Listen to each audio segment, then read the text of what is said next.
House Republicans are standing firm in their support for President Trump, and damaging revelations this week have so far done nothing to shake that support.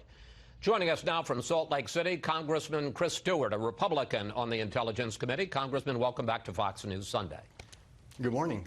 I want to ask you first about this new report, which Fox News has confirmed that there is now a second whistleblower in this case who has spoken to the Inspector General for the intelligence community, says he has firsthand knowledge that corroborates some of the allegations made by the first whistleblower. Does that concern you?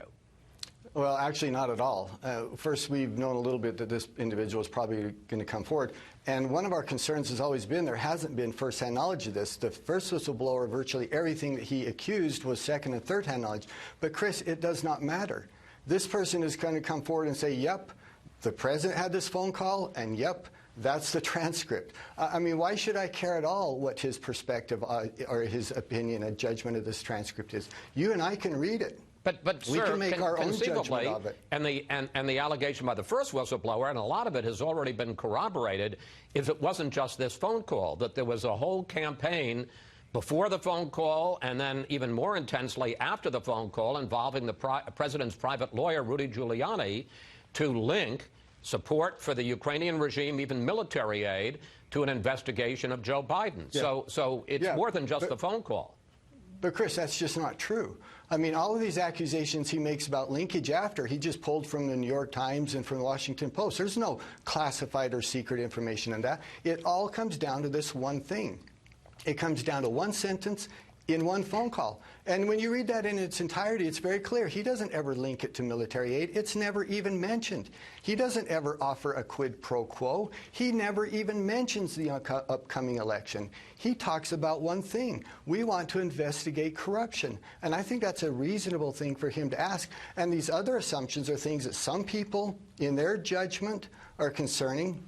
But it's simply not found in this phone call, and anyone can read it. Let's unpack what you just said here, because President Trump made it very clear this week. He says his call for Ukraine and now China to investigate allegations against Vice President Biden and his son Hunter have nothing to do with the 2020 election, as you contended. Take a look.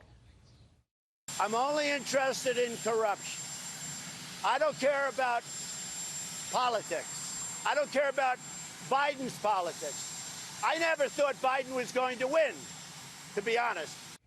Congressman, can you tell me of any other instance during the time President Trump has been in office where he asked a foreign leader to investigate a specific American on the issue of corruption? You bet. Attorney General Barr is doing it right now. No. Forgive me. I said President Trump. Can you tell me of another instance where President Trump, on a conversation, a call, has publicly or privately asked for the foreign leader to investigate a specific American?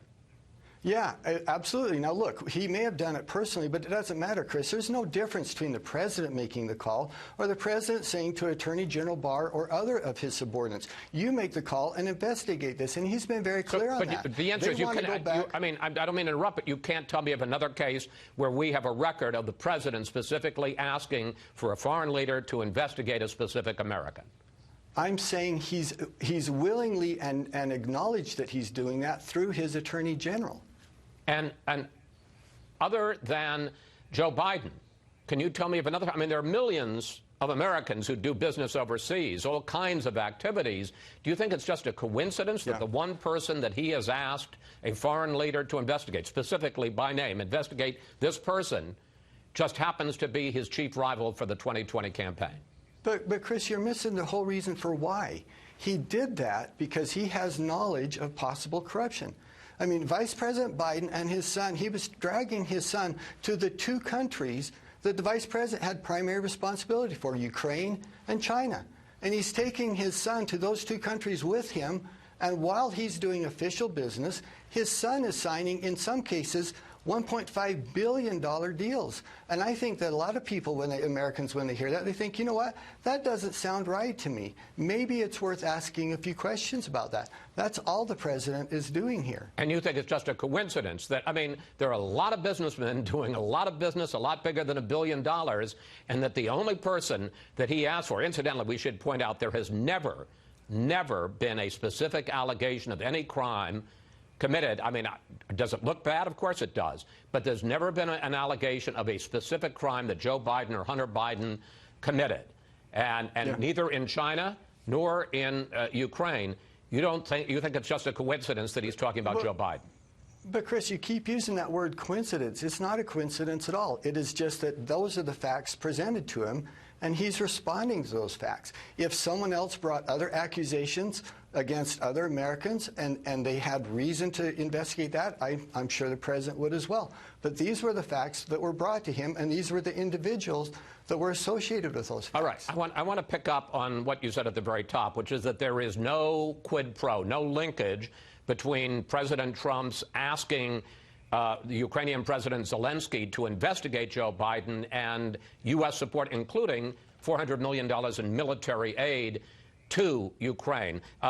There are a number of documents that your committee has received this week, and bear with me, I'm going to go through just 3 of them and read them. July 25th, this is the morning before the phone call between Zelensky and Trump. U.S. envoy Volker to a Ukrainian aide. Heard from the White House, assuming President Z convinces Trump he will investigate, get to the bottom of what happened in 2016, we will nail down date for visit to Washington. August 10th, Ukrainian aide to Volker. Once we have a date for Zelensky to visit Trump, we'll call a press briefing announcing upcoming visit and outlining vision for the reboot of U.S.-Ukraine relationship, including other things, Burisma, that's the company where Hunter Biden was on the board, and election meddling and investigation.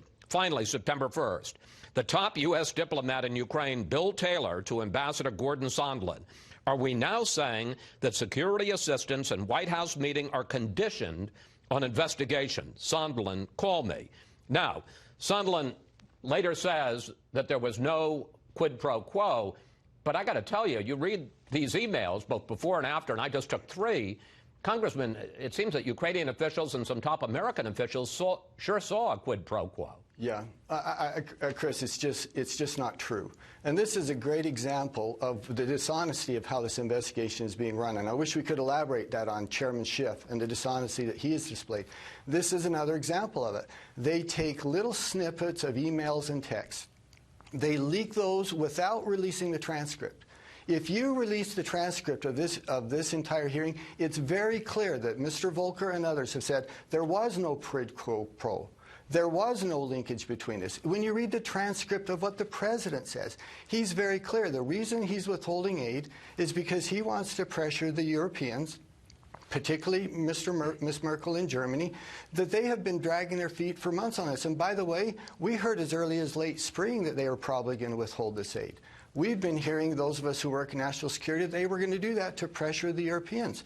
This is just an example of, hey, let's go sneak some stuff out there and let the press run with it for a while. And eventually the transcript will show that it's not true, but by then we'll already have done our damage. It's malicious for them to leak like this and to not do it fairly. All right. I got one final question for you. You are a member of the Utah congressional delegation, and over the weekend, President Trump has really gone after Utah Senator Mitt Romney. I want to put up some tweets. He has called him a, quote, pompous ass, a, quote, fool, and added the hashtag, quote, impeach Mitt Romney. Of course, senators can't be impeached, but Congressman, do you have any problem with the president going after your senator that way? Chris, I'm shocked you'd ask me this question, right? Look, I know that the media loves for Republicans to criticize each other, to fight with each other. I'm not criticizing another Republican. It's the president who called Mitt Romney a pompous ass. I know you're not, but you're hoping that I will. I'll criticize one or the other. I'm just asking you whether. I'm just asking you what do you think. I'm just going to say, you know what? Mitt Romney's a big boy. President Trump's a big boy. They can settle their differences. I'm not going to weigh in on that. I mean, they've had disagreements in the past, and I understand that. I got to come back to one thing real quick, Chris, and that's Ms. Demings, who I have a lot of respect for. She said something earlier that I just think I have to respond to. She says, there's been a lot of pain over the last 10 days. Oh, my gosh, these guys are giddy over this. They're not painting over this, and it's not been the last 10 days. It's been 3 years. 3 years they've been trying to impeach this president. 3 years they've been looking for reasons to remove him from office. They're not pained by this. They're excited about this, but it's terribly divisive for the American people. Thank you for that statement. Congressman Stewart, thank you. Thanks for your time. Always good to talk with you, sir. Thank you.